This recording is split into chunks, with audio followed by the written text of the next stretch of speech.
Good afternoon, good morning, or good evening to everybody who's joining us today, depending on which time zone you are. Very happy to welcome you to this event of GMF. My name is Nick Bouchet. I'm a visiting fellow with GMF, and it's my pleasure today to host this discussion on a project that GMF was very pleased to support regarding an exercise of scenarios about the future of Russia to 2030 with a specific view from Central and Eastern Europe. I will say a little bit more about the project in a second, but first let me just very briefly welcome and introduce our speaker in order in which they will go. First is Pavel Havlíček, a research fellow for the Association for International Affairs in Czechia, AMO. Adam Balcer from the College of Eastern Europe, where he's research director in Poland. Kadri Liik, who's a senior policy fellow at the European Council on Foreign Relations. And finally, Eleonora Tafuro Ambrosetti, who's a research fellow from the Italian Institute of International Political Studies in Milan. We have a great group of experts, and I'm sure it will be a very interesting conversation amongst them and hopefully with the audience. An early request to the audience: if you have questions, please put them in the Q&A, and we will pick them up as we go along.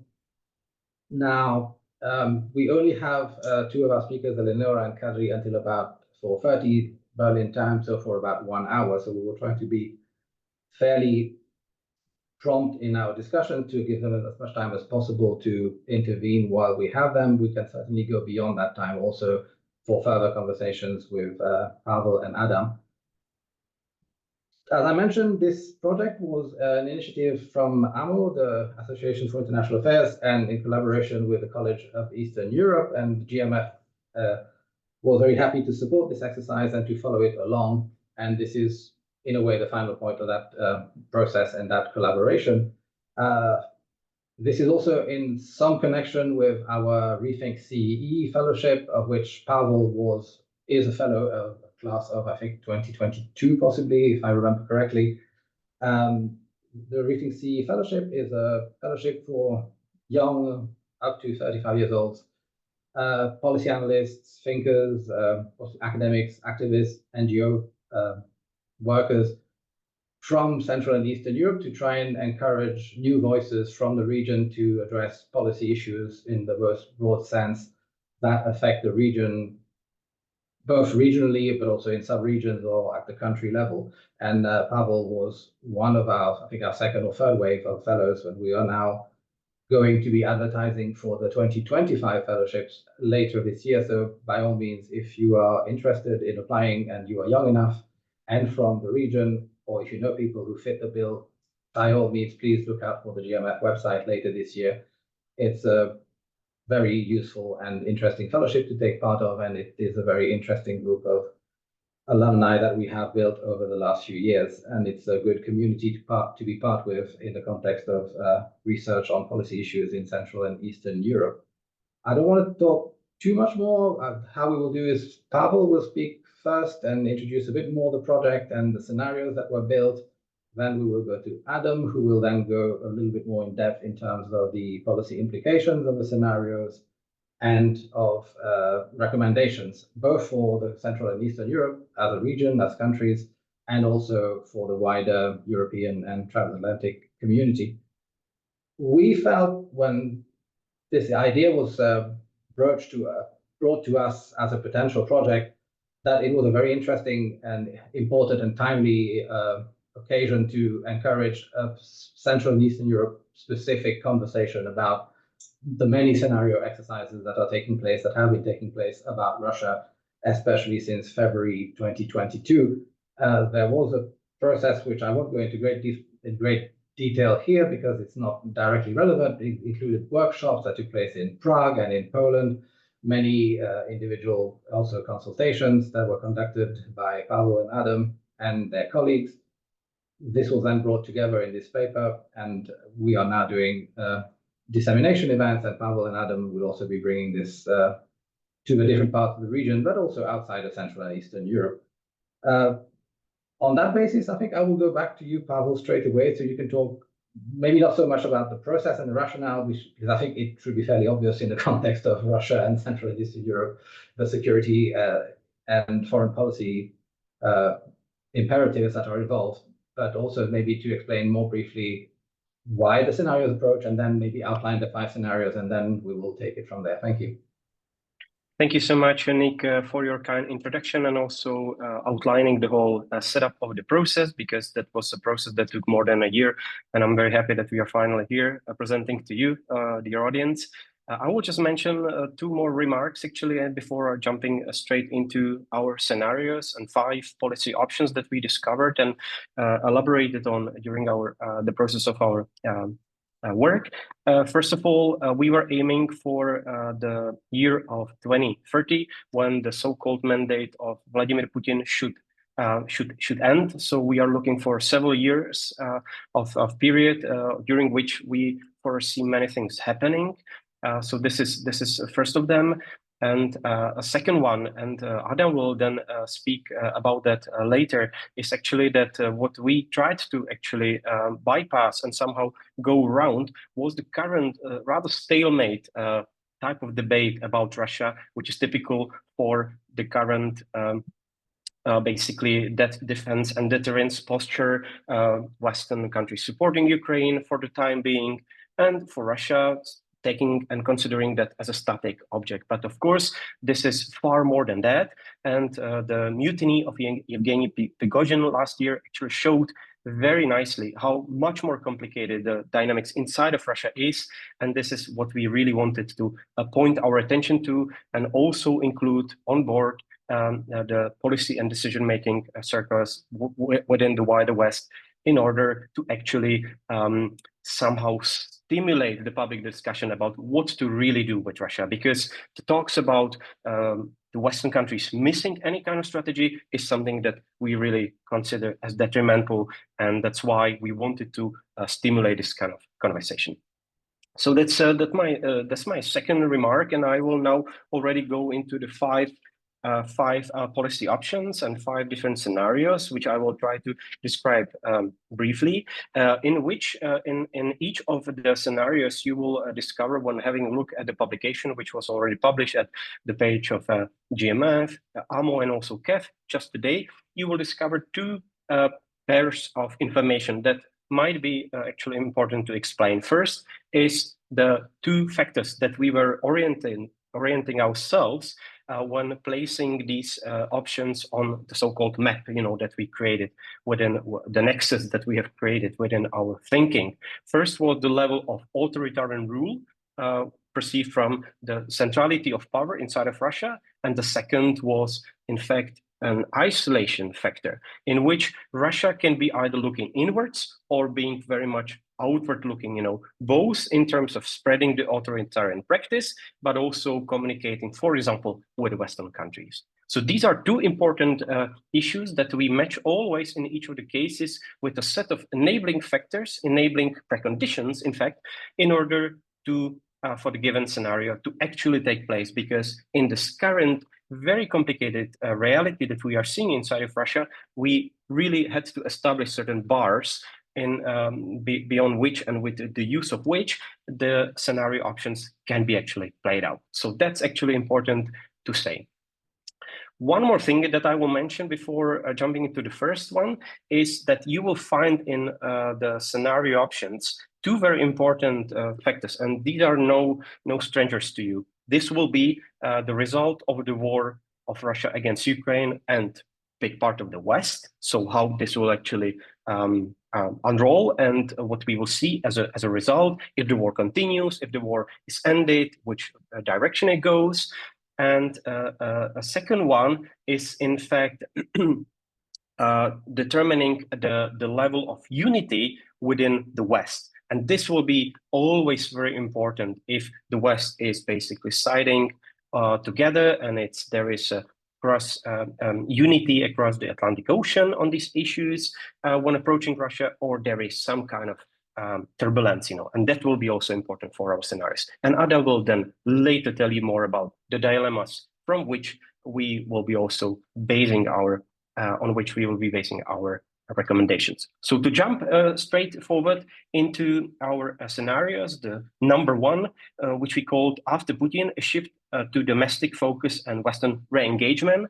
As the name suggests, there is a series of unexpected events on which we focus in the scenarios, and so the so-called black swans, in which actually Vladimir Putin disappears from the stage, he dies, and this actually opens the way for a number of events to take place. What we were considering in the first option was, in fact, that when the dictator disappears, there is, of course, a space for new type of elite to emerge. And we see that there is a gradual generational change within the elite.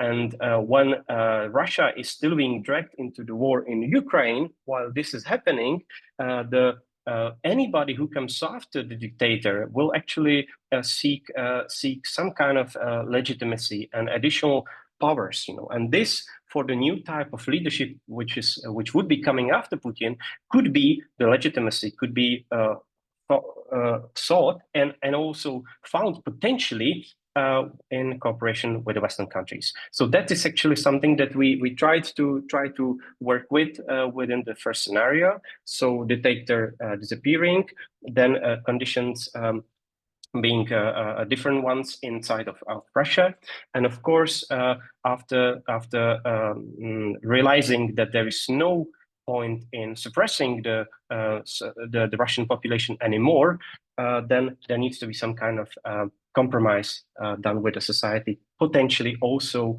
one cooperating with the Western countries in order to boost the legitimacy of the newcomers to the elite. Given and conditioned by the willingness of the West to support anybody, especially if the elite is more prone to decrease the level of repressions and make some kind of compromises for inside. The second scenario is actually named Chechny's power play, shifting dynamics amid the Kremlin's decline. What it suggests, again, in the title already, so there is, again, one unexpected event, and this is Vladimir Putin disappearing from the scene, but then actually a different kind of dynamics is being played. Unlike in the first scenario, which would be very much done around the centrality of power in Moscow and the relationship between the elite and its society, this time it will be about the center and periphery. In this scenario, as suggested in the title, the central role will be played by the regions. And given the specific status of Chechnya, also historically, we were working with this along the lines that there would be a potential disagreement in the post-Putin type of leadership in Moscow with the new with the elite in Chechnya, so that this would actually lead to tensions and potentially with some kind of help from outside, especially from the Gulf countries, potentially Turkey and others, also a level of emancipation of Chechnya from the centrality of power in Moscow. So that's also very important, so that we see this kind of divergence from in between the relationship between the center and the so-called periphery, or some of the ethnic republics, which could then follow the example of Chechnya and go their own way also. So this kind of struggle in between the center and periphery is very much central to this scenario number two.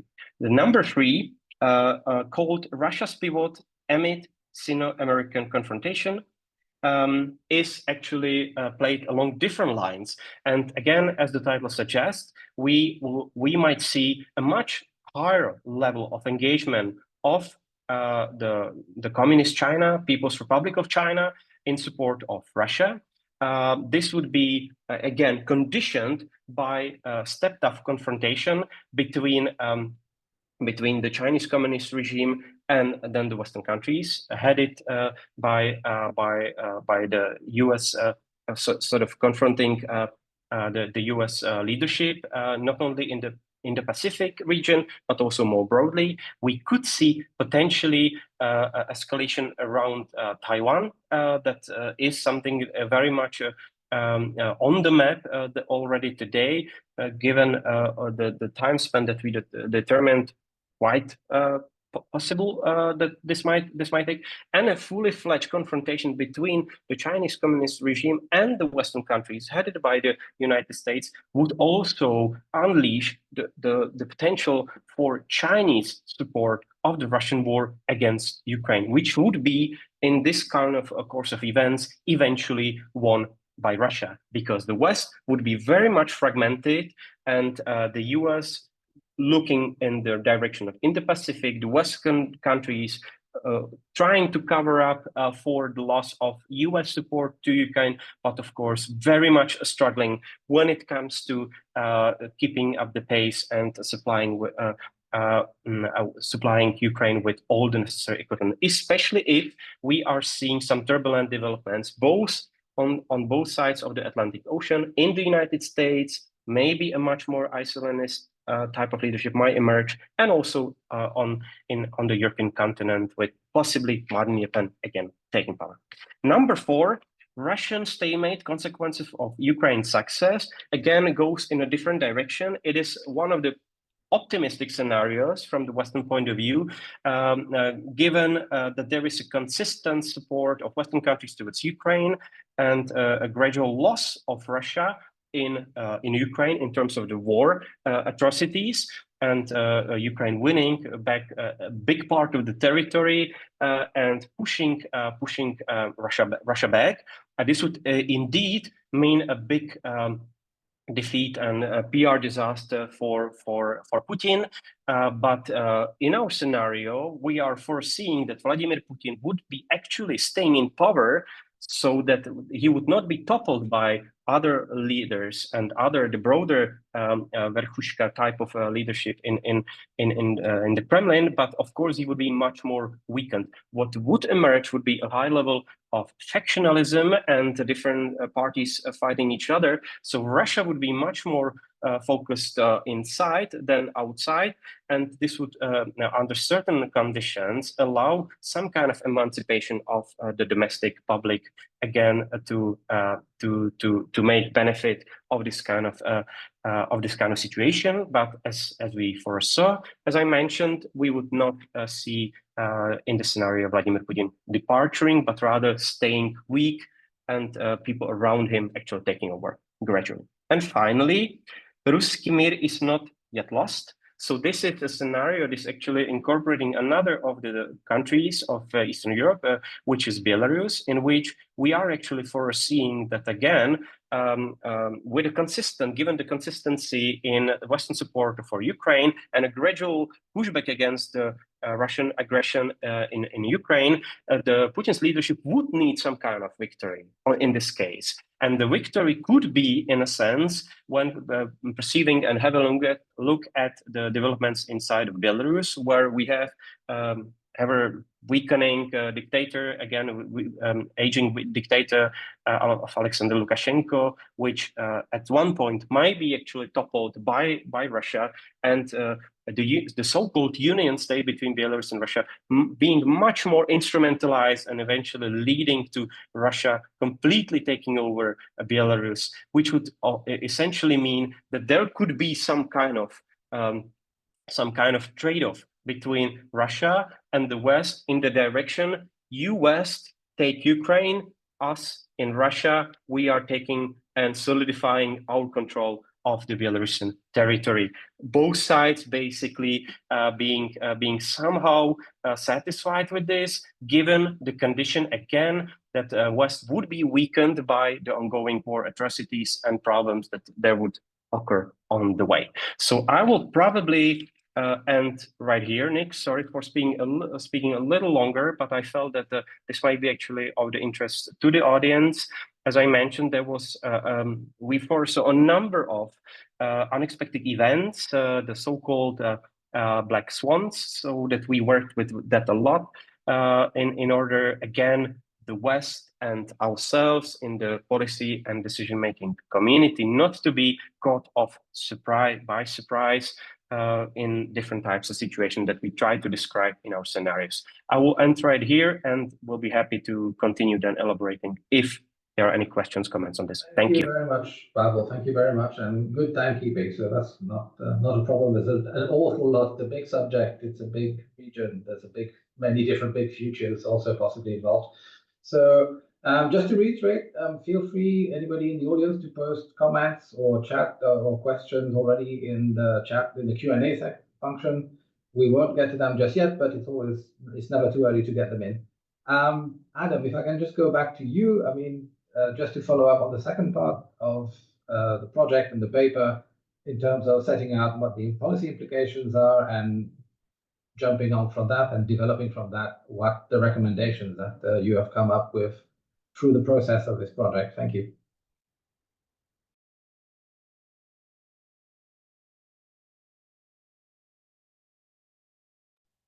Okay, can you hear me right now? Okay, thank you very much, Nick. So right now a little bit about implications and also recommendations. So first of all, as Pavel has already mentioned, we decided to focus especially on three dilemmas, fundamental questions. And these three dilemmas are as follow: if and under which conditions to intervene in Russian domestic affairs, if and under which conditions to engage with a future Russian leadership, and the last one, how to maintain unity within the EU and NATO. And probably that's the key word, unity. It's like, to paraphrase this famous slogan sentence from Bill Clinton's campaign, it is the economy stupid. In this case, it is the unity stupid. That is definitely crucial.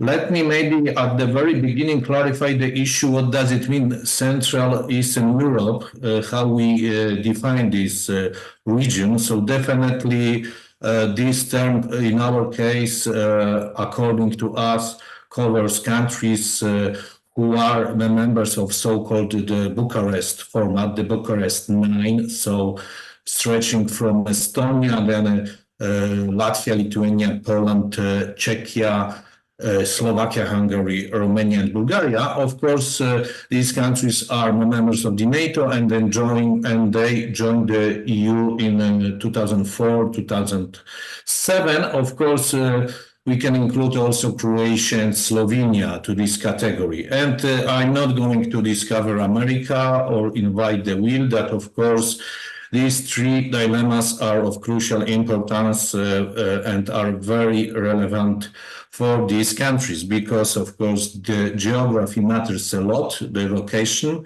of course, because of the fact that they are neighbors of some of these countries of Russia, of Belarus, of Ukraine, or because of the geographical proximity in the case of Czechia. And just to remind you that, for example, Czechia right now has proportionally the largest Ukrainian refugee community in the EU. So that's why, of course, for us, for these countries, these issues, these questions are so important and are of crucial significance.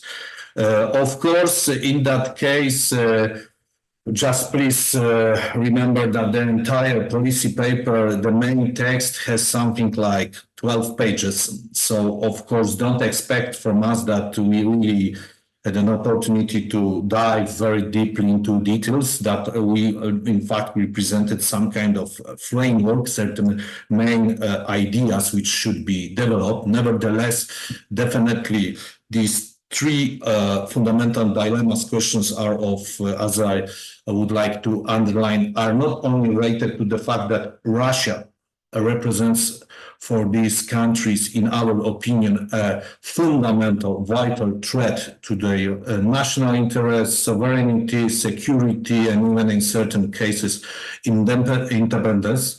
And in that case, of course, from our point of view, the trajectory of Russia, the future of Russia is so important for these countries. Nevertheless, of course, according to our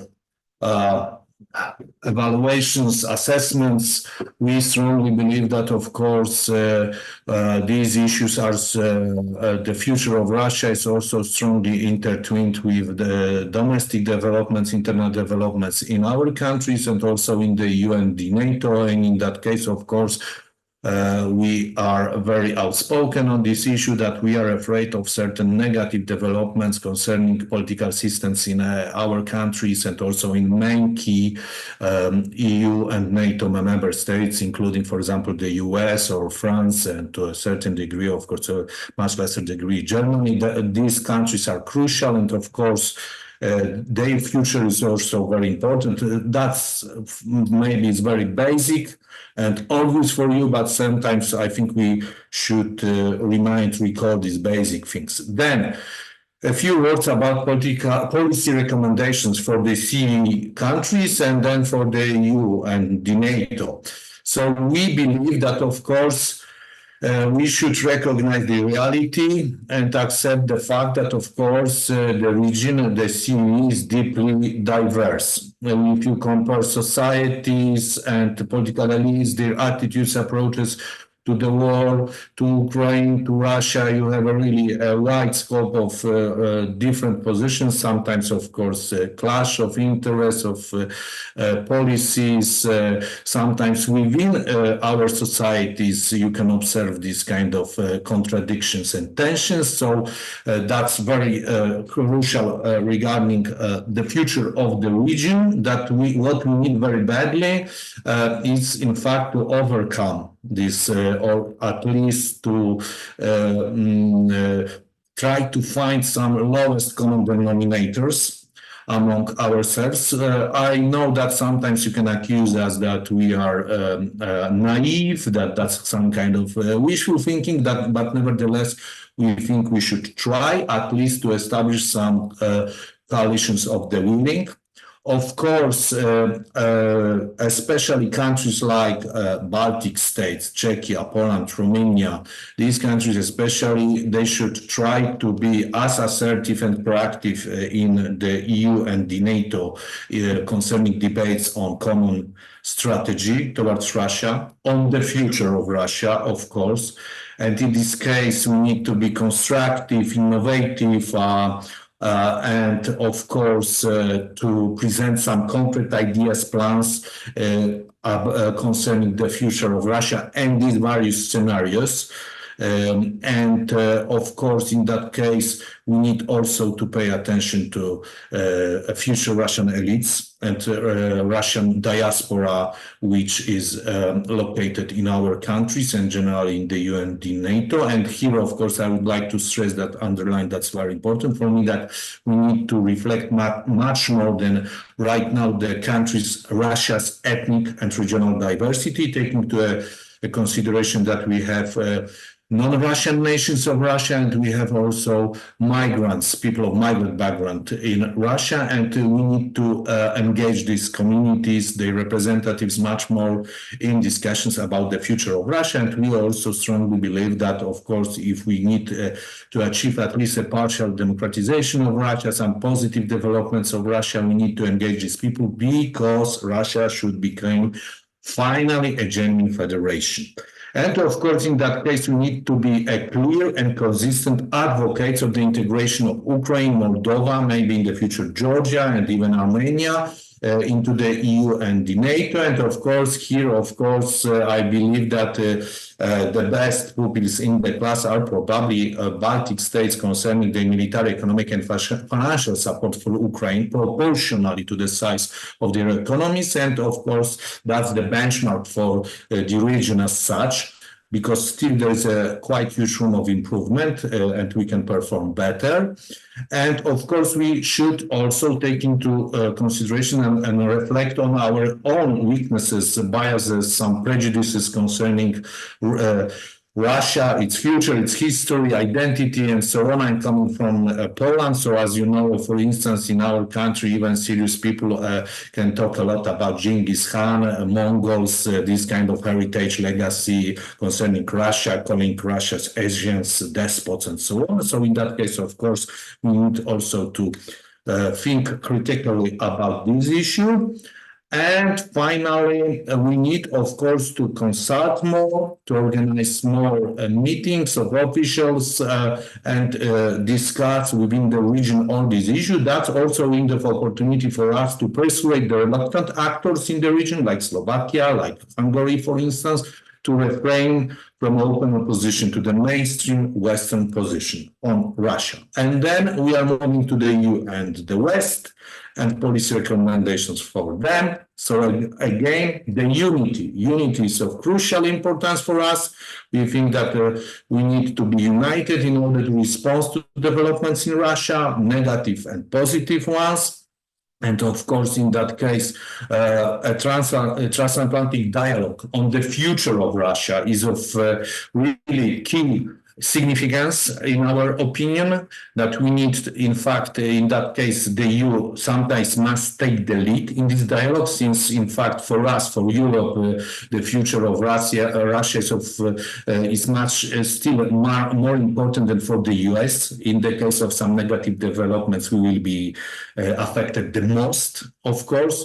We need to invest in our defense posture, in deterrence of Russia, of course, in again the support of Ukraine. We of course postulate to increase and to strengthen this issue in this dimension, our commitments and engagement, involvement. Of course, for us, the security of our countries is very important. So that's why we think that the increase of military deployment of the NATO in the region is more than welcome. We need new bases, new of course, soldiers on the ground. That's very important. Again, like in the case of the region, the EU and the NATO should engage much more with the democratic Russian diaspora. And I would like to stress that, taking into account the diversity of Russia. Of course, we should think about, for instance, how we can tighten the sanctions and introduce additional measures, especially top-down approach is more than welcome in our opinion, and we should target much more lower ranks of Russia's nomenclature. And finally, probably we should discuss what is also crucial regarding the future of Russia, how we can pre-agree on certain basic fundamental conditions to be met by Moscow in the case of some kind of normalization process at some point, rapprochement, especially the issue of lifting the sanctions is crucial. And in that case, again, the EU and NATO should be prepared for this scenario. And I will stop here, and I'm giving right now the floor to Nick. Thank you very much, Adam. That was a very good overview of the rest of the paper, building on what Pavel has said. And I think it's a good jumping point to go, I think, to Kadri, because you mentioned a lot about, obviously, the policy implications for the EU. So Kadri will give not only that, but I think, given her perspective and her interests and specialism, I think she can certainly put this in a broader EU context as well. But generally speaking, of course, your entire reactions to the scenarios and the project. Thank you, Kadri. Thanks a lot, and thank you very much for inviting me to comment. These scenarios were extremely interesting read, and it made me think deeply.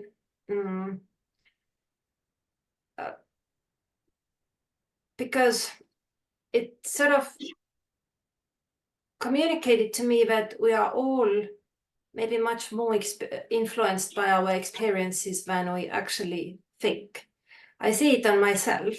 I often get Russia wrong these days, especially when I look at the state-society relations, and I always tend to expect a much stronger pushback from the society than actually happens.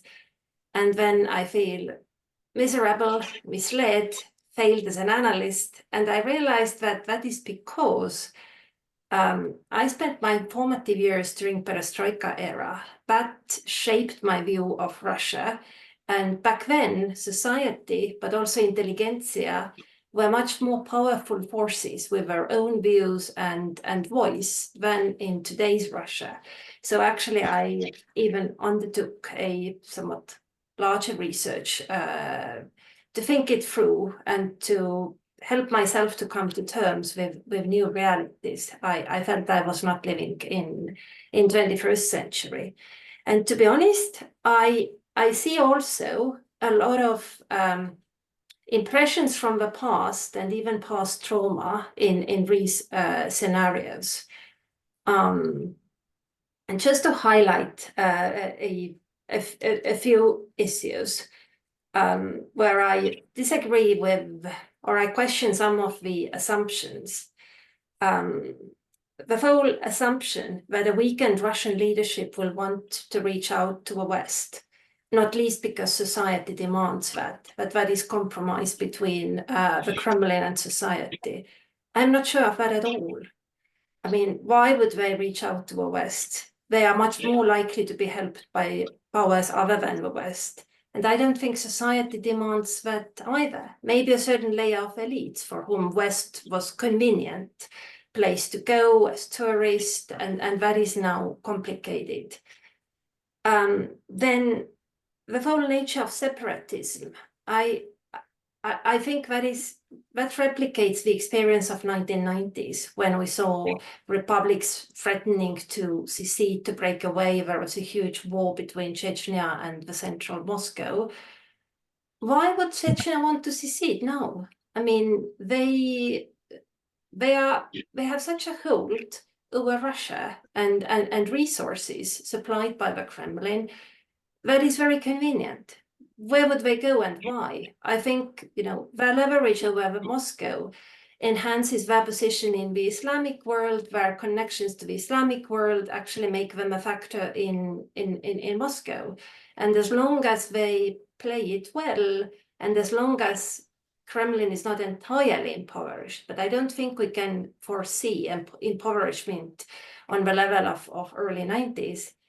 I think Chechnya is much better off inside Russia, and likewise many other republics. I mean, to trade with central power is much more useful for local elites, definitely. Maybe not for societies, but the elites are very good in that game. Then what I also see, I see a trauma of the West talking with Russia and legitimizing Russia regardless of what Russia does. That is what Central and Eastern Europe saw throughout much of 90s, early 2000s, really until the annexation of Crimea. And I wonder to what extent we should fear that now. I think actually for the West, as far as I can tell, Putin's comeback in 2011 was a wake-up call in a way. That's what made many countries realize that, okay, Russia is actually not democratizing. Earlier, I was thinking that Russia is another country of Central Europe. They will democratize. There are setbacks, detours, but eventually we will get there. I think 2011 and especially then later 2014 gave them a sign that Russia is on another trajectory at all. And the question of talking with Russia remains a pertinent one. And I don't think we have unanimity in Europe on how to do, under what conditions. But I would completely exclude a scenario where West will be helping out Russian elites while we still wage war in Ukraine. But I just cannot see that. And also, I think emphasis on Western unity. Okay, if Donald Trump comes back and takes his own track on Russia, then we will have a unity issue, and that will be a serious one. But for now, listen, the West has been united ever since 22. And even so, we probably have not managed to act in an optimal manner. So it's not a unity question. It's a question of what would be good and smart policies and how to figure that out in time. And also, I think Putin is a weakened leader who needs to sell Belarus to society to make himself palatable. I don't know. To me, that's an echo of Yeltsin in 1996, when actually the idea of union states was first drafted in Russia. I think that if Russia loses in Ukraine, that will be really hard situation for Putin, because he has staked everything on Ukraine. That is true. But knowing Putin's character, just lingering on, being weakened, like Yeltsin in the second half of 90s, that's not quite like him. I think he either goes with a bang or tries to escalate again, mobilize society, be even more authoritarian, and escalate standoff with the West. So there are many things that I find slightly unrealistic in the scenarios, but nevertheless, I think it was a very good exercise. And actually, I would suggest you to repeat it with a slightly different composition of participants. Why don't you take someone from Germany, Italy, France, but also to invite some exiled Russians to join, those who have left after 22 and have sort of their own instincts about Russian political landscape and Russian political trajectory that could inform thinking on those kinds of scenarios. So I would be very eager to see a volume 2 done in slightly different composition of participants.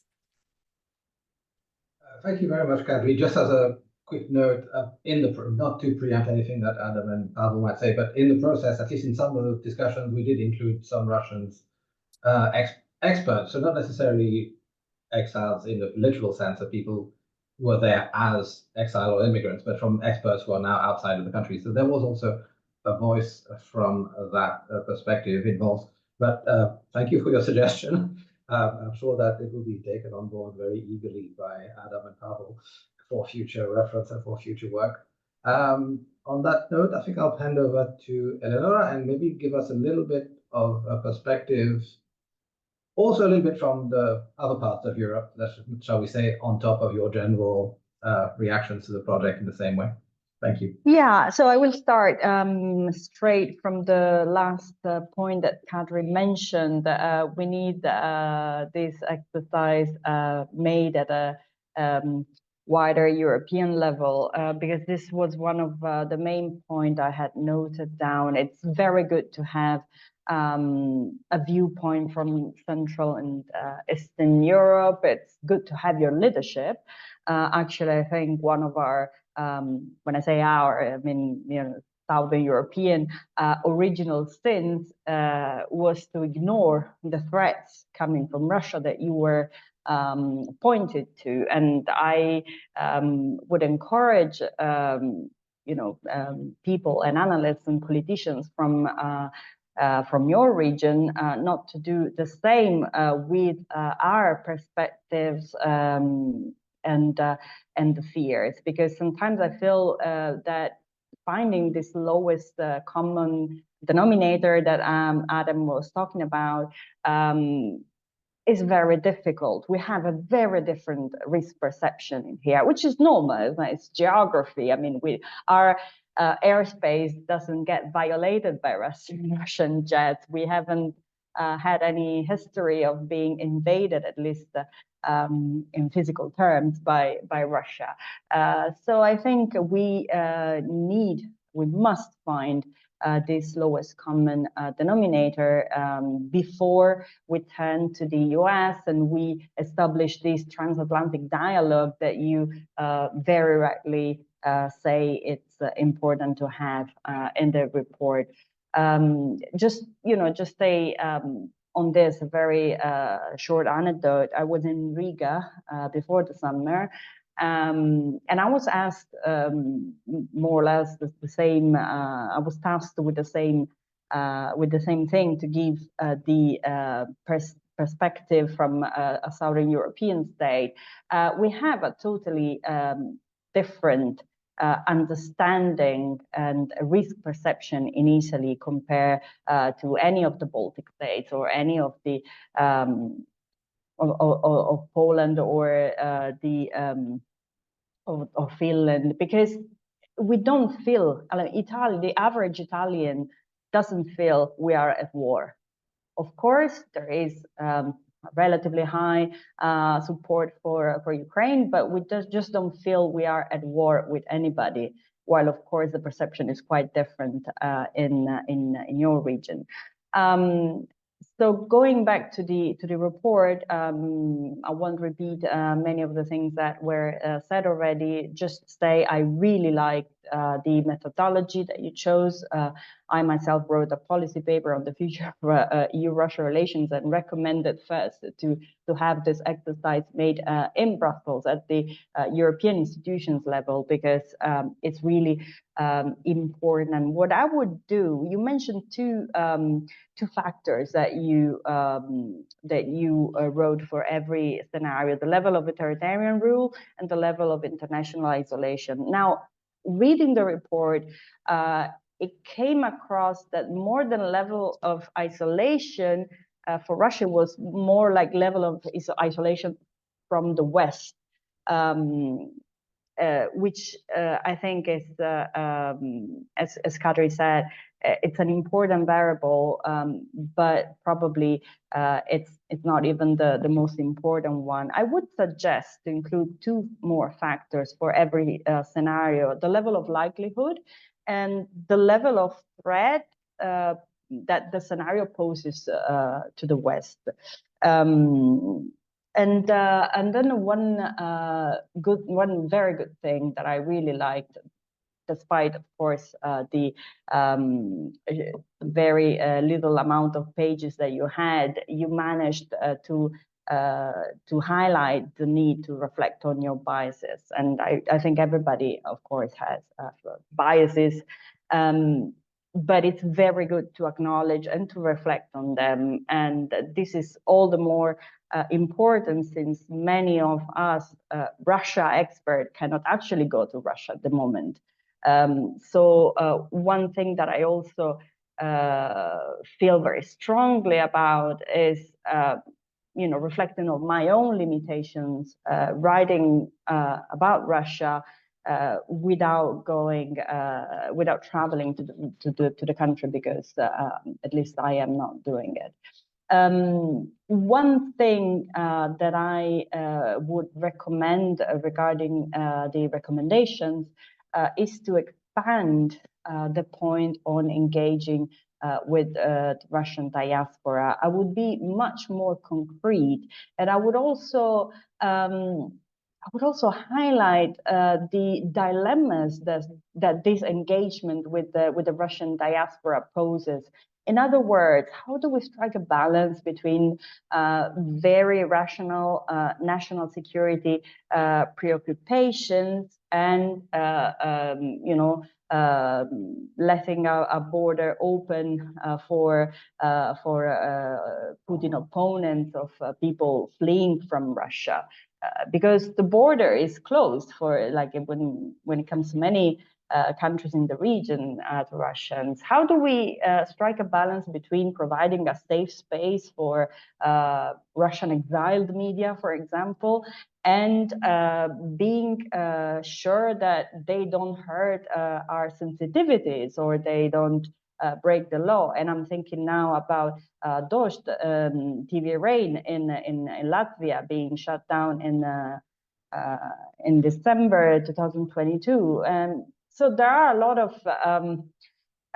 of complications that arise from this attempt to engage with the Russian diaspora. So if I were you, if I had to choose the one recommendation that to expand and to think it through, then I would choose this one, because it's, I think, the most important, but at the same time, one of the most important, but at the same time also a bit tricky to carry out. Thank you. Thank you very much, Eleonora. Much to ponder and much to get back. Pavel, Adam, I'll give you a moment to quickly, or as comprehensively as you want, respond. There's a lot to pick up, so you can either divide it between yourselves or you can be selective.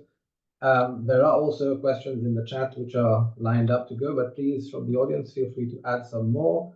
I will also, while Pavel and Adam are talking, post the link to the paper, which is, I wanted to maybe let you speak before putting the link up so that we had your full attention, but people can also access it from the chat in a moment. So maybe Pavel first with you and then back to Adam.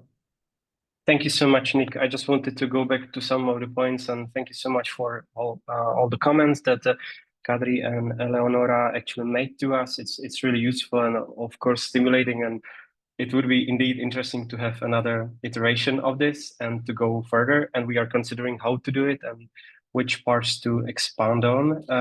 But starting with some of the comments that you made, Kadri, I think they were very, very much important. And I just wanted to clarify some of those, because what you mentioned is so right in the first comment that why would the new leadership turn to the West?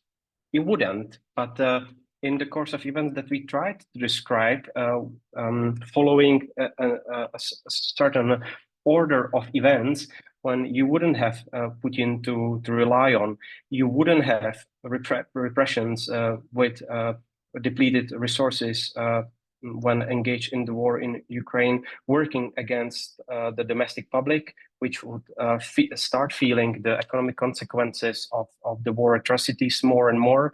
So once this automatic reflex of the regime is not working and the repression would not work, then a kind of leadership that would after that emerge would seek for some kind of support to stay in power. So that was sort of a bridge event to where we wanted to focus our attention, and where one of the dilemmas presented by Adam, in fact, actually lies: under which conditions, exactly what you mentioned, under which conditions the West should actually talk to Russians, anything in connection to Russia. What are the red lines that we want to have in place for sure if we want to some kind of not normalization of relations, but reestablishing relations at all? So this is the big question that emerges out of that, and out of the necessity that will be coming from inside of Russia when the post-Putin leadership will be seeking some kind of legitimacy. In any case, yes, the first automatic reflex and resource will be repression against anybody. We saw that after in the time after Stalin, that would most likely repeat itself in some shape and form. So what if we imagine that this wouldn't actually work, and there would be a progressive, more progressive part of the liberal elite that would actually enter the scheme? They would be looking for allies. Then we could imagine to them looking westwards rather than Chinawards and elsewhere. So that was something that we very sometimes artificially wanted to create these kind of situations, even if still creating conditions in which the scenario would be plausible under some conditions. What you mentioned, secondly, in terms of the separatism, again, why would Chechnya nowadays turn away from Russia? It wouldn't, again. It wouldn't. But what we try to create as a symptomatic situation is that this inflow of cash would be stopped. Again, in a situation in which you wouldn't have this personal type of relationship between Putin and Kadyrov that would be broken by one of them or both of them. In fact, even both of them leaving. This would require some kind of reset in the relations between Moscow and Chechnya. So we can use this word maybe. And what if these relations and negotiations about how much money goes to North Caucasus actually fail? What if there is no cash flowing to Chechnya? So then of course that would create a situation in which Chechnya would be interested in maintaining the financial inflows, but maybe from somewhere else. And of course, why would they be interested in staying as part of Russian Federation for longer? So again, that was the kind of situation that we tried to create. I somehow covered this third point when you spoke about the trauma from inside of the West, and certainly the Central Eastern European part of that. When talking to Russia, in one of the scenarios, we try to play with a type of situation in which we would have some of the usual suspects from the past, not now, but from the past, in Germany, in France, in possibly the United States even, pushing for this kind of going back to normal, the business, the German companies, the French companies that are still in Russia, lobbying their way through, and so on and so forth. So this would put the Central Eastern European countries in a very delicate position. And again, how they should be talking to the rest of the European Union countries and the rest of Europeans in general. So that would be, again, a big question mark that we wanted to pose and put on the table. How should we do it? Which channels to use? How to talk to the leadership of countries that not necessarily always seeing the things through the same prism. Eleonora spoke about the Italian reality. I think it's quite telling in this example, right? What is the public appetite for not doing business with Russia in the future, in 7 years period, in Italy? Let's be honest. So this is the kind of situation that we again wanted to put on the table. And I will stop right here, even if I very much agree with the points that were made by Eleonora and the point about diaspora. I think it's very, very important, and the dilemma that we are seeing, national security versus having some kind of access to information from inside of Russia or through the people outside back to Russia. That I think is a huge discussion and a big question mark that is over that. How to access the reliable, credible information from today's Russia with the help of those guys on our own, with pursuing different channels. That will be, I think, quite important also in this sense. Thank you so much. Thanks, Pavel. Adam, do you want to follow up on that? Maybe just a little bit. Let me build on that what has been already said by Pavel and elaborate. Maybe two issues that I would like to touch upon. First of all, regarding scenarios. Generally, our idea was to present really variety, a wide scope of various scenarios with different probability. And of course, it doesn't mean that each of them is inevitable. That's something basic, but we should remind that. And in that case, of course, personally, I can say that, okay, regarding, for example, this weakened Russian elite, why we can expect that, of course, a more probable scenario that, of course, we have China. We need to take into consideration that, of course, we should not expect that China will undertake the policy of wait and see, but has its own interests and so on regarding Russia. But nevertheless, we assumed in the case of this particular scenario that the Russian political elite would acknowledge, recognize that probably a lesser evil for them still, maybe they will, it's going to be something they will be very reluctant, but nevertheless they will recognize it's a lesser evil to have some kind of rapprochement, reconciliation with the West, than to strengthen this very asymmetrical relationship with China, and became, of course, right now, even what we can observe, that Russia slowly is becoming this process. We can say that even it has accelerated since the full-scale invasion, becoming a puppet state, a junior partner of China with all strings attached in this case. Of course, the same is, I think, this kind of evaluation is relevant of Czechia. We can imagine post-Kadyrov of Czechia. We can imagine this kind of scenario that right now, yes, I agree with Kadri that right now we can say from the point of view of this totalitarian regime which is ruling Chechnya is much more reasonable to be supported by Moscow and be loyal. That's for sure. But of course, in the case of this particular scenario, we can imagine that we can have a different context, and in that case, different calculations, and something can change in Chechnya, inside, or also in Russia as such. In that case, we are talking about a very serious internal crisis which will create a completely new context. Of course, Kadri has already mentioned the beginning of 90s.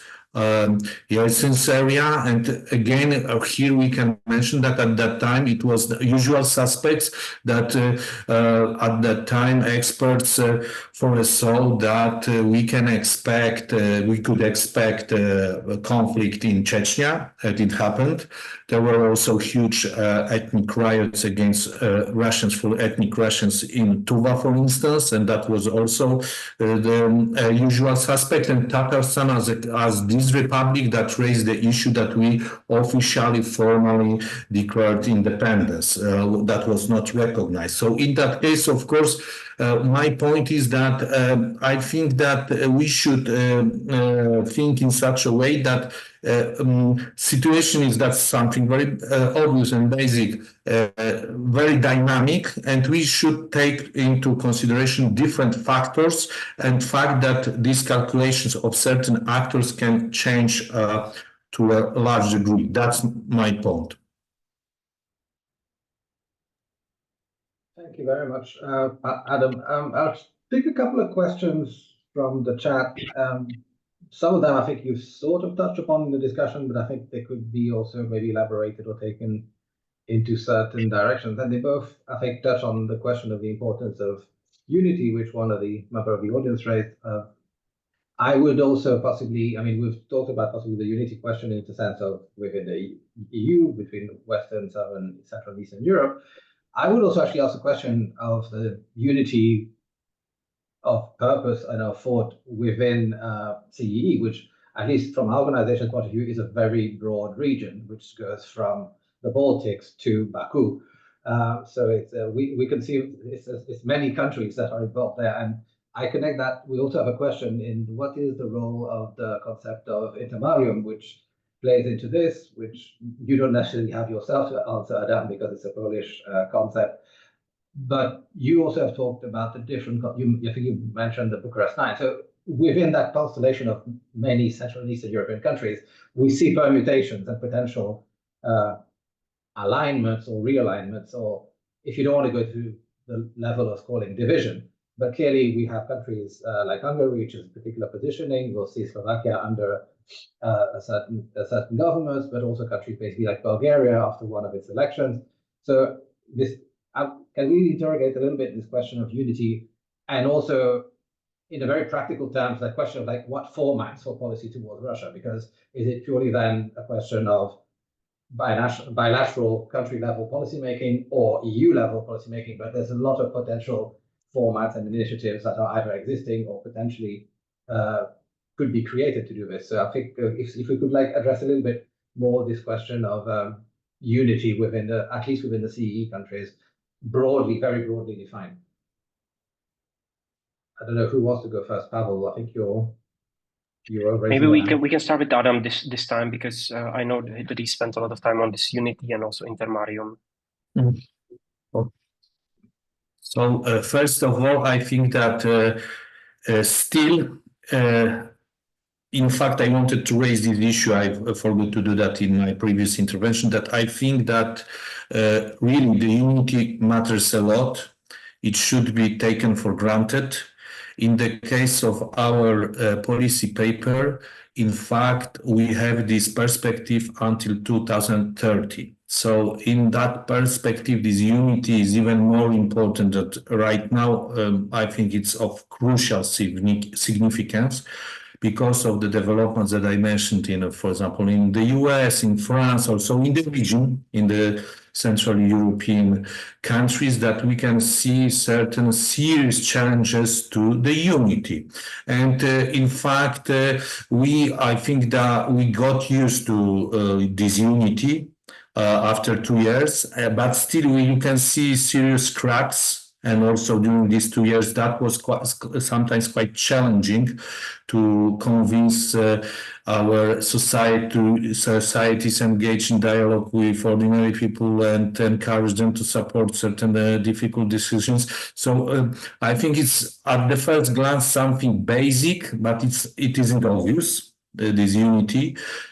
issue. And the same in the case of the region. If you look at these domestic developments, of course, right now there is a very huge synergy overlapping of positions between Poland and Czechia concerning the policies of both countries towards the war, Russia, Ukraine, and so on. But nevertheless, please remember that Czechia will hold elections next year, national elections, and we can have a different government with a different policy and closer to Slovakia or Hungary, unfortunately. So the situation is dynamic, changing. Definitely, as Nick has already mentioned, we can observe that there is a fragmentation. We have also certain regions that, for example, definitely from the point of view of Poland, you can find allies, especially in the Baltic states, in the Nordic states, the Netherlands, for instance, the UK, and so on. And on the other hand, as you know, Poland is very consistent principle concerning Russia, but nevertheless, you can observe serious bilateral tensions between Poland and Ukraine. So the picture is really complex and really complicated. Probably that's a paradox. The region as such, the Central Eastern Europe, is more diverse and complex than, for instance, Southern Europe or Northwestern Europe. So in that case, of course, there is an issue of intermarium, these three Cs initiative, Adriatic Sea, Baltic Sea, the Baltic Sea, and the Black Sea. And of course, in that case, as you know, this initiative was very strongly promoted by the previous Polish government, but nevertheless, still this idea of development of cooperation on the north-south axis between these seas, especially concerning energy infrastructure, railways, highways, of course, there is increasing awareness that it's also it's beneficial for the entire region, and it also has implications for policies towards our neighbors in the Western Balkans and in the Eastern Europe. And but nevertheless, I would say that working and writing this policy paper, frankly speaking, in my case, I didn't think so much about the Eastern, about Trimarium. Rather, I focused with Pavel on this Bucharest 9 and general the Eastern flank. That was probably the main point of reference for us regarding geopolitical dimension and geography of the region. Thanks, Adam. Kadri and Eleonora, I'm conscious that you may be under some time pressure, so I don't know if Kadri, if you would like to come in and comment on anything that's been said by Adam, or if you want to, I can then throw the next question otherwise. Yeah, we could always comment, but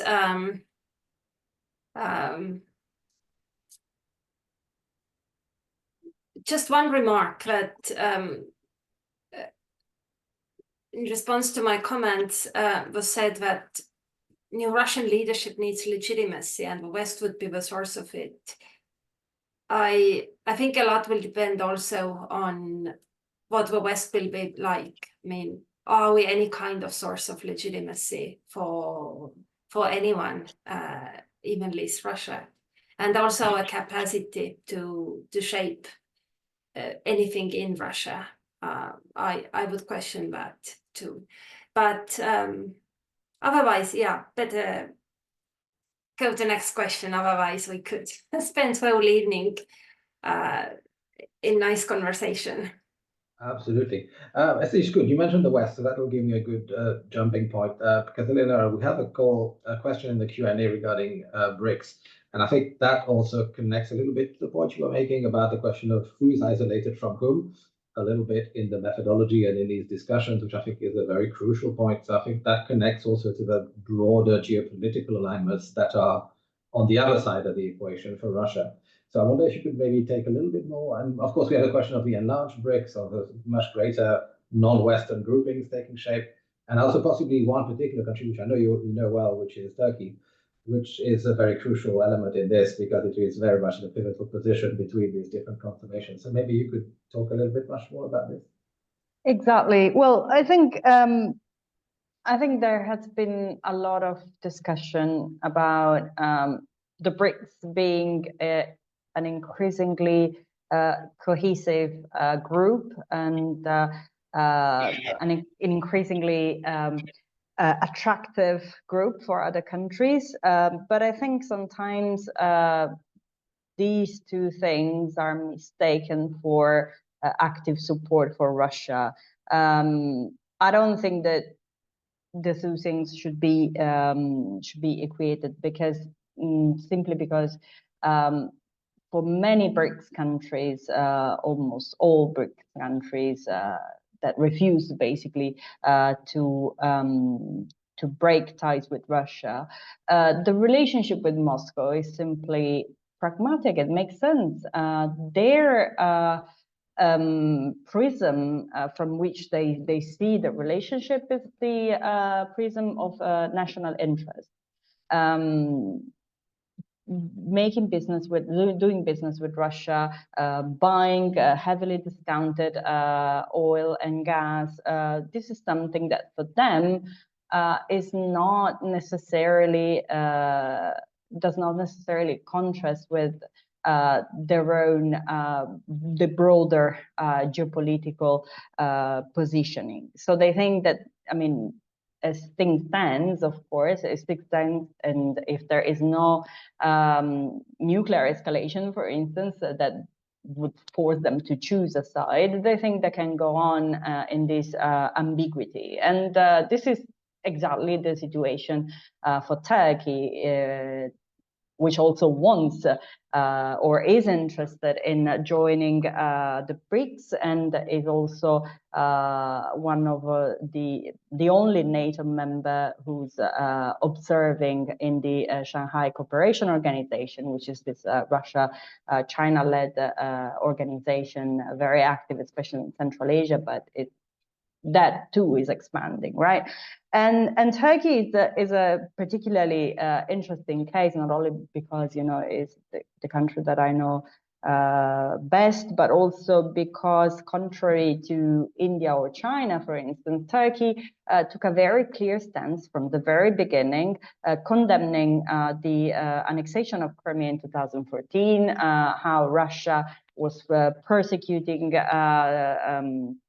Tatars, which of course, as you know, are a Turkic ethnic group, condemning the full-scale invasion, even at the UN, while India and China often just abstained from the vote. So Turkey is a perfect example of how a country that is incredibly and increasingly jealous of its autonomous foreign policy can both be in good terms, more or less, with the West, and being a member of organizations such as NATO, and keeping a good relationship as well with Moscow. And this is, of course, risky for Turkey. We all know the dangers of being energy dependent on Russia.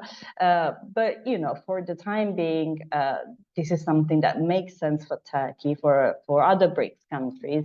And even if a political change happened in Ankara as of tomorrow, I don't think its Russia policy would change much. Thank you, Eleonora. I'll just pick a couple of questions because we have about 10-15 minutes left, and I know Pavel wants to come back on a certain point, so I'll come back to you first on that. A couple of questions also. One which we have, and I'll summarize, is a question that I think we've sort of touched about in the discussion, and also regarding Chechnya, is in terms of the Russia's ethnic minorities, and that whole debate about decolonization and engagement. I think it also overlaps a little bit with the question of diasporas. I mean, what would you be, and this is for all of you, but I'll start with you, Pavel, at least, what would be your view in terms of engaging with this debate in purely policy matters? Because I think intellectually, it's a concept that's now taking up gathering speed as a discussion.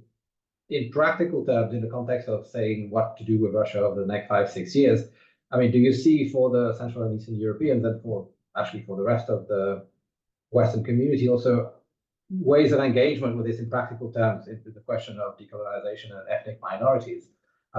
And on the back of that, I think also the more specific implications in terms of engaging with the political diasporas, because I think there's also a lot of overlap there. So I'll come back to you, Pavel, because I know you wanted to also further refine a point. And then if you could pick up on this question of ethnic minorities and decolonization in a very practical as opposed to ethical or intellectual sense. Thank you so much, Nick. It's actually a good segue to what I wanted to mention, because I think what also Kadri mentioned is that there is a big sort of homework ahead of us in the West, inside of the European Union, in order to actually consolidate. We don't have to call it unity, but we need some level of consolidation on what to do with Russia in the future. And that was one of the central questions that we really wanted to answer, because if we ask ourselves, are we, after 2.5 years of the full-scale invasion of Russia into Ukraine, getting more consolidated, more united, or we see fragments? I would incline to say the latter. So we are not by far as united as we were in the first days of 2022. And I think this might, over the next couple of year perspective, get only worse. So that's actually something that motivated us to not only open this conversation, but also to push and open up the debate about establishing maybe a new line of sort of our approach towards Russia. Call it a strategy, call it something else, but to replace what we used to have in the 5 guiding principles and some of the restored ones and so on. So we will need some lines to take in the future, in the years to come, and in order to stay on the same page. And I think here, what will be definitely part of that is to somehow prepare also for the day after. And there were already events on this topic, what happens after Putin leaves, or what happens after the war ends, and so on, the day after, so to say. So that's something also which I think will definitely require the presence and participation of the ethnic communities inside of Russia. Many of the analysts and observers of domestic developments inside of Russia, they say, look, this is not by far sort of the determining factor at this point, at least, but this can first of all change in the future. And also, and this is, I think, a common point for everybody who thinks about more democratic future for Russia than, and by all means, any better future than we have now for Russia, realizes that there will need to be a significant shift of power from the center towards the region. We might actually have a look at what Ukraine has done in terms of the decentralization reform. We can call it a process of true federalization of Russia, anything of that sort, of which actually the ethnic minorities and the original nations of Russia, actually, they are part of, and they should be part of the conversation for sure, actually. Also by the simple setup of the Russian Federation, so-called federation, at least for the time being now. So I think this is definitely somewhere where we should be focusing when having a look at the policy perspectives, what we should be focusing on, and where should be ourselves in the West also preparing for the day after. So to say.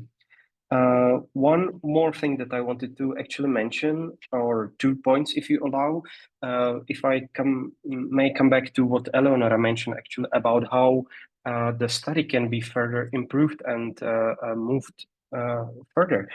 So to establish the 2 more factors in terms of the likelihood and the threat perception, I think it's a great idea, but it also somehow requires a little bit different approach that we were taking so far. The strategic foresight is less about determining likelihood and determining, for example, percentage points on how likely is this or that. unlike forecasting, but actually that is something that we are all also looking at when having contacts with some forecaster teams, so that we would actually add some additional characteristics to these scenarios, because of course, when perceived from Western decision makers' point of view, we will definitely need to make them relevant, and they are very much different levels of relevancy at this point, and we also, Kadri spoke about it, Adam also spoke about it. So definitely that's one way forward. And the threat perception, yes, I think this is also a good characteristic that we should be also adding. And last point, if you allow me, there was one more question that Adam, I think, tried to also unpack in describing the dilemmas actually that are ahead of us. And one of them, and this is something that we already saw when observing the mutiny of Yevgeny Prigozhin, is how, and if at all, the West should get engaged inside of domestic Russian affairs. Should we actually pick allies from inside of Russia when these kind of rupture events emerge, or should we just be silently observing of what's happening and let them, the Russians, the Russian Federation citizens, deal with that, or not? So again, what should be the line to take in case of either internal struggles inside of the power vertical, struggles on the center periphery axis, struggle against along the lines of ethnic type of violence that we have seen recently, also again from time to time, always erupting in the region of North Caucasus, most notably. So are we just supposed to sit back, relax, and watch, or should we get a much more proactive role? So that was one of the questions that we also wanted to put on the table when outlining the dilemmas for the rest as well. Thank you so much. Thank you, Pavel. Adam or Eleonora or Kadri, do you want to come back on this? I think Adam, maybe you wanted to. I'll go Kadri first, and then Adam, if you don't mind. I do, yeah, because something what you mentioned is concerning minorities. That is something I feel quite strongly about. I mean, I agree it would be good for Russia if it had more power in the regions. I sometimes tell Russians that Estonia is actually a bigger and wealthier country than Russia, meaning that we have much more diverse regional cultures, dialects, etc. And the state supports them, and all Estonians are proud, but we don't actually understand one another. If you travel from west to southwest, you can encounter dialects that you don't understand. And Russia has that instinct to be unitary, and Russia really has less in terms of regional cultures in Russian-speaking regions, if you discount national minorities. So all is well and good, but I don't think it is us who should be making that point and pushing it forcefully, because we are seen as enemies. If a whole issue of federalization and cultural autonomy and whatnot is seen in the Kremlin or Moscow, even post-Putin Moscow, a sort of Western agenda, which is right now enemy's agenda, then they are inclined to do the opposite. And where I feel really strongly is about Finno-Ugric nations. Being an Estonian, I'm a Finno-Ugric, and there aren't that many of us. There are 14 million Hungarians, then there are 5 million something Finns, 1 million Estonians, and then a plethora of small nations on the territory of Russian Federation, all smaller than 1 million, some as small as a few hundred people, or even 20. So I want them to survive with their languages and with their cultures, but that actually means that we in the West should refrain from associating their cultural rights with our politics, because that is bad for them and that is bad for their agenda. If we demand independence for, I don't know, Udmurtia or Mari, that will likely mean that all national activists in those kinds of places will be put in jail by Putin because he sees as a threat. So myself, I have done quite a sharp U-turn on that issue. I remember that when I actually started working on Russia and on Greece minorities back in the 1990s, I suggested, yeah, you know, demand rights, leave Russia, why stay there? You know, I urged them to do what Estonia had just done. And now actually I am very cautious about how we speak about it. And I think Westerners who speak about independence of, I don't know, Ersas or Mokshas or Hantis, Mansis, I find it highly irresponsible. I mean, they are playing with that idea in their cozy homes in wherever in the West, whereas, you know, for people on the ground, that is actually existential danger, potentially. So I really urge caution and responsibility on these kinds of things. Thank you very much, Kadri. Adam, before I go to you, we have 4 minutes left. I would like not to impose more on anybody within that. So if you could maybe speak for 3 minutes, and then I'll have the last one. Okay, so I will be like Shinkansen or TGV. So in that case, of course, Kadri is right. We should be cautious. Certain ideas that right now will support separatist independent movements. We should take into account that these people can pay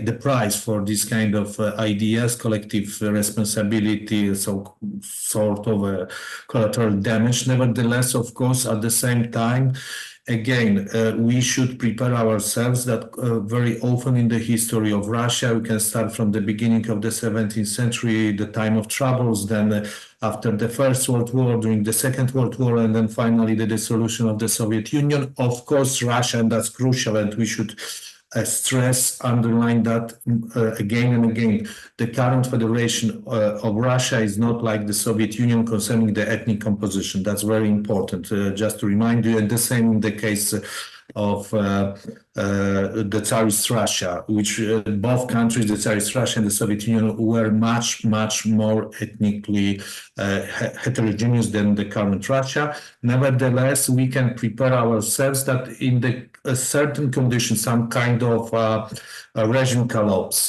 power vacuum, this ethnic issue will re-emerge. And definitely we need to have certain ideas, plans for this kind of crisis management, how to engage, what to do, how to react in that case. And that's the only thing that I would like to stress, and I'm giving you the floor. Thank you, Pavel. Eleonora, do you want to have one last quick word or only thing? No, okay. In that sense, I'll just maybe bring this to a close right on time. Thank you so very much to, in no particular order, Kadri, Adam, Eleonora, and Pavel for this discussion. It will be on YouTube on the GMF channel in the coming days, so we will be sharing this also. Just as a reminder, the link to the paper is on there. I'm sorry, there's a couple of questions we couldn't get to. I think one of them may be covered slightly by looking at the fully detailed paper. I will just add I will merge one question which and / comment with a conclusion of my own to wrap up the conversation, which is that these scenarios of foresight exercise are usually, I find, more useful in the exercise than in the product, in the forcing us to think. It is actually putting ourselves through the mental processes and obstacles that these things are. And I think it's easy to get fixated on likelihood, on whether this is realistic or probabilistic. I hope that this exercise and reading about its output has value, it purely as a jogging our mental capacity to address questions and making us think about it. One comment or question that we had in which connects to this is, of course, one of our audience said that the 2030 was too long a viewpoint to take, and that things could move very much more quickly, and we need also more short-term scenarios and contingencies, which I think is very true. And I think thinking about it in scenario terms should help us doesn't necessarily force us, doesn't necessarily make us committed to thinking only in that medium term. The processes of this kind of exercise can also increase our policy muscle to deal with emergency and short-term situation, because our short-term reactions will have to fit into a medium and longer-term process anyway. I think also from my sort of final point on this, which is, I don't know if it's a counterfactual or a factual, given that all scenarios are in a way counterfactual. We need also to think in terms of what if there is no scenario, what if there is just an ongoing stasis and no great change or turnaround in Russia, that we don't know how long the regime will last or that Putin himself will last. There is certainly a possibility that this will go on beyond 2030. And I think this exercise also helps us to think how to deal with the lack of change as much as, of a lack of dramatic change, as opposed to potential different dramatic scenarios. I very much enjoyed this conversation. I hope you've enjoyed it too. I will look forward to seeing you on future events. We hope to do more events related to Russia in the coming months. And please watch this space and social media on, as they say, for this. Thank you very much and have a good rest of your day. Thank you. Bye-bye. Bye. Bye.